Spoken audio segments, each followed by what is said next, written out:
बिस्मिल्लाहिर्रहमानिर्रहीम नहमदुहु व नुसल्ली अला रसूलिहिल करीम अम्मा बाद।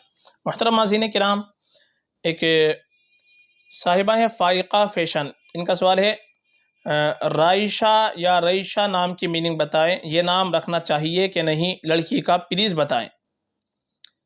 देखिए, जो नाम आपने पूछा है राइशा, ये दरअसल अरबी ज़ुबान का लफ्ज़ है और अरबी ज़ुबान में राइशा ये राइश की मुअन्नथ है।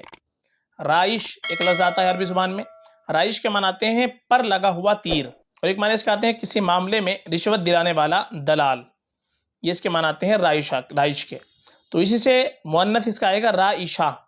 ये अरबी ज़ुबान के एतबार से राइशा लड़की के लिए नाम रखना चाहे तो रख सकते हैं। राइशा इसके माने भी बनेंगे पर लगा हुआ तीर, और इसी तरीके से किसी मामले में कमीशन दिलाने वाली, रिश्वत दिलाने वाली दलाल, इसके माना बनेंगे।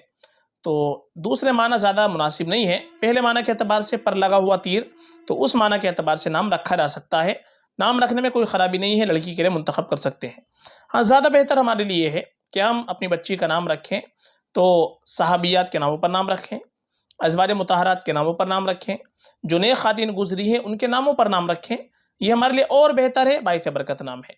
चूँकि माँ बाप के ऊपर औलाद का सबसे पहला हक़ ये है कि माँ बाप अपनी बच्ची का अच्छा नाम रखें, अच्छी निस्बत से नाम रखें, चूँकि क़यामत के दिन हर एक को उसके नाम के साथ पुकारा जाएगा। इसलिए हमको हमेशा अच्छा नाम रखना चाहिए ताकि क़यामत के दिन आखिरत में हमको अच्छे नाम से पुकारा जाए। तो आपको अच्छे नाम देखने हैं, सहाबियात के नाम देखने हैं, तो हमारी प्ले लिस्ट के अंदर जाए, वहाँ पर आपको सहाबा सहाबियात के नाम मिल जाएंगे। उसमें आपको बड़े खूबसूरत खूबसूरत नाम मिल जाएंगे सहाबियात के। और आपको लेटर के एतबार से नाम देखने हैं, किसी भी लेटर से, ए लेटर से, आर लेटर से, एस लेटर से, बी लेटर से, तो वहाँ आप किसी भी लेटर से आप नाम मुंतखब कर सकते हैं। आपको बहुत सारी वीडियो मिल जाएंगी। तो ये नाम रखना चाहे तो रख सकते हैं, लेकिन दूसरे माना ज़्यादा मुनासिब नहीं है। इसलिए बेहतर ये है कि हम सहाबियात के नामों पर नाम रख लें फ़कत। वल्लाहु आलम।